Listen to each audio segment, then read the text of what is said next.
ఇప్పుడు విభూతి ధారణ చేసేటటువంటి వారు స్నానం చెయ్యకుండా ఎక్కడికో వెళ్ళవలసి వచ్చింది. చాలా తొందరగా వెళ్ళవలసి వచ్చింది.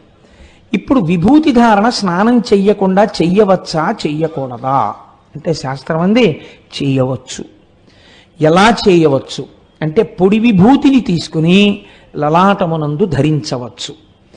ఈ పొడి విభూతిని పెట్టుకుని వెళ్ళడం వెనకాతల రహస్యం ఏమిటో తెలుసా అండి?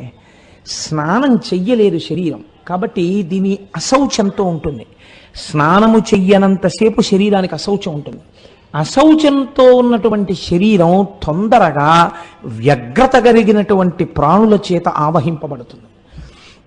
అలా కాకుండా ఉండాలంటే రక్షణ హేతు ఉండాలి. అందుకని విభూతి పెట్టుకోవాలి.